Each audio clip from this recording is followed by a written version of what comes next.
This is Dr. Jeanine Cook-Garard from the Department of Nursing here at Nassau Community College. Your Family's Health is a program that focuses on healthcare issues and resources available here in Nassau County. On the show, we will be speaking to experts from around the country to keep you up to date on current health care issues and trends. Today, we will be speaking to Dr. Shelley Uram. Dr. Uram is from Phoenix, Arizona, and is a Harvard-trained, triple board-certified psychiatrist. She is also a senior fellow at the Meadows and is a distinguished fellow of the American Academy of Child and Adolescent Psychiatry. She is also a clinical associate professor of psychiatry at the University of Arizona College of Medicine, and she speaks all over the United States, Canada, and the UK at conferences, international trauma conferences, and annual meetings for professional bodies such as the American Academy of Child and Adolescent Psychiatry. So she also is hosted a radio show called Tell It Like It Is with Dr. Shelley and produced a documentary film, What Makes Peter Run, that aired on PBS for a number of years. So we will be speaking about to Dr. Shelley Uram, and today we will be discussing her book. And her book is Essential Living, A Guide to Having Happiness and Peace by Reclaiming Your Essential Self. So if you want to know more about how to stay healthy in Nassau County, stay tuned for the next half hour to the voice of Nassau Community College, 90.3 WHPC. So welcome to the show, Dr. Uram. Shelley. Thank you. Welcome. Thank you, Jeanine. Such a long and distinguished explanation and just description of who you are and what you do. Welcome to the show. And tell us a little bit about your book, The Essential Living. What is essential living? Tell us about that. Essential living, it's really the answer to the question, how can we live, how can we be sane in such an insane world right now? And, because everybody can see what's going on, politically, internationally, the world has become, so much of it has become insane. So my book is really about how to be sane in an insane world. So, and the answer to that is in the title of the book. So Essential Living, the main title of the book, is about how to reclaim who you are at your very essence. And from that comes the basic resilience that would be so wonderful to have nowadays, given all the things going on in our country and the world, being reconnected with who you really are at your deepest levels is, in my opinion, the best way to live sanely in such an insane world. So that's very basically it. I can tell you about how we came to live so disconnected from our very essence. Do you want to hear about that? Absolutely. I'm also thinking when you have here the essential living, you really are talking about who you are as an individual without all of the outside clutter and media and the expectations. It's really who you are as an individual. Am I right about that? That's correct. Okay. That's correct.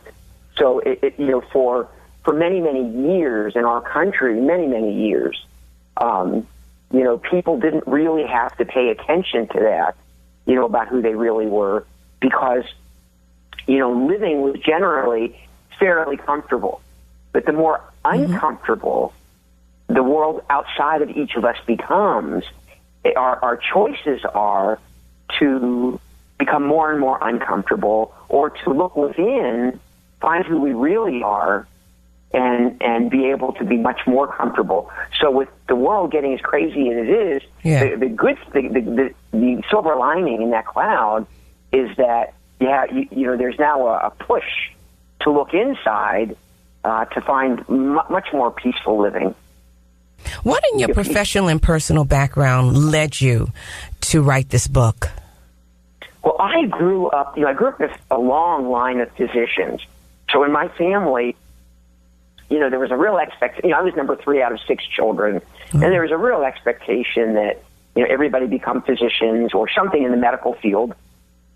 And So when I was a child, I grew up with a fair amount of psychological trauma and emotional trauma. You know, my mom was, she would rage a lot and get physically abusive a lot, and that was extremely uncomfortable for me. And then having come from a long line of physicians, it was just very natural for me to go into the mental health field because of the pain, the psychological and emotional pain that I had sustained in my upbringing.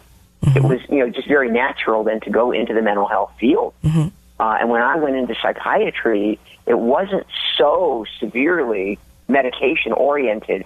I don't know about New York, but, we're in Arizona, almost all the psychiatrists almost exclusively, the practice is almost exclusively prescribing medication. Yes. But when I did my training back in Boston, that was one paradigm that we learned, but also doing different kinds of psychotherapy and, really understanding where people were coming from, patients and clients, what was really making them tick. That's how I was trained. And medication was only an adjunct to that. So that was why I went into the mental health field, because, I grew up with a lot of psychological pain. Right. There was an expectation to become a physician. And so, the mental health field was what I was drawn to. So, and then ultimately writing this book. So when we're talking about the professional and personal background, your particular professional and personal background, and writing this book, you're not coming at all from a medication perspective. You're coming from inner healing, where you're giving practical tips on how one heals themselves and comes to who they are. Is that true? Yes, that's exactly right. I only talk about medication extremely briefly in the book, and it's basically in the context of saying that that's fine if you want that, or if you have certain disorders.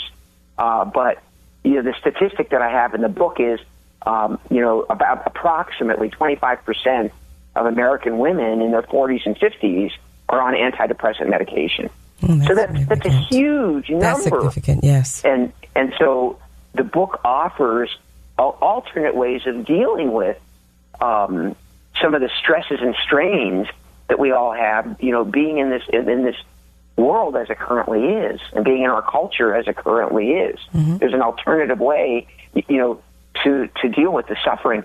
For many people, not all, but for many people, emotional suffering is really, at the bottom line, a sign that so many people are not living their lives aligned with who they really are. And once people start doing it, many of them start to feel a lot better. I often think about that, and having even children myself. How do you make a child more of themselves than the child not hearing the outside forces of what everybody else expects me to be? So how do you do that? How do you raise a child to know who they are? I mean, because they're beginning, they're beginning to learn who they are, and you have an idea of how, this child seems like they have talent in this area, or seems like they have talent in that area. But how do you allow that child to be more of themselves? That is a great question. So, in a nutshell, the very best way to raise your children to tune in and align their lives with who they really are is for the parents to model it for them. And then the kids will do it. Usually they'll do it automatic, because that's what they're growing up with. So when parents are identifying and aligning their lives with their essential self, it's the most natural thing in the world for the kids to do it. Yeah. And they also know that they have full permission to do it because the parents are doing it. Full permission. I think that's key. Having the full permission to develop into your essential self. Does our culture even recognize the concept of essential self? In my opinion, no. It's just not a part of our culture. In some of the Eastern countries, it's recognized, but in Western civilization, it's by and large, it's not even understood. It's not even seen. It's not even perceived. Mm-hmm. As the standard. Within the American culture, it's not there. It's much more of an individual thing. So certain people that happen to bump into it in different ways, like through meditation, or they were in a terrible car accident, or they were found out they have some kind of a terminal illness. They quote bump into it, end quote, and realizing the profound importance of it. But it's not standard in our culture. So if kids, when you ask about your children, if kids are to get this at a young age, ideally the parents need to be modeling it for them. Oh, can you imagine if a child gets this at a young age? It seems like they just grow up healthier. Oh, much healthier. Psychologically healthier. Yeah. Psychologically healthier and with tremendous resilience. Yeah. Because when somebody is living their lives out of their very essence, there's nothing stronger than that. They don't quake inside. So many of us that were raised to be people pleasers. Yes. If somebody outside of us that's important to us gets mad at us or doesn't like us, we have this quaking inside of us. But the people that are really firmly aligned with their most basic nature, they're solid, very solid, and they tend to be peaceful, kind, loving people because that is our most basic nature. Now, are you saying that we, in essence, should not strive for things that are external, like money, success? Is that what you're saying with this essential self? No, and that's a very good question because a lot of people confuse that. No, you can go after whatever you want in your life. Money, success, raising a happy family, whatever you really want to go after that. But don't mistake that for the essential self. Don't mistake it, because there are external things. Yeah, you can go after these external things, but don't. So many of us, like when I grew up, and and the message strongly to myself and all my siblings was, be a physician, or second best, be something in the medical field. And so the unspoken message was that, your ultimate peace and happiness can be had by becoming a physician or a medical professional. So I became a psychiatrist, and then, one board certified, then a second board certification, and a third. It never brought me peace or happiness. So if anything, it made life more and more complex for me. So it's fine, like that I pursued the goal of being a doctor and then a psychiatrist, or, my older brother, he had certain financial goals that he met. This stuff is all fine. My sister, really wanted to be, she's a nurse and wanted to be the best nurse she could be and then raise her children, the best she could. These things are all wonderful, but don't mistake them for the key to having true, deep happiness and peace. Doesn't usually come from that. I'll give you an analogy. So we're all, like the way I was raised, my understanding was if I climb this ladder of being a physician, when I get to the top of the ladder, I will have peace, happiness, connectedness with others, all that. That'll be at the top of the ladder. Right. But what I found was, yes, I climbed the ladder very successfully, but I was resting my ladder against the wrong wall. So if we put our ladder resting on that our ultimate, peace, happiness, connectedness, sense of freedom, if it's resting on external goals, you don't generally get it from that. You can still have all of those, but rest your ladder.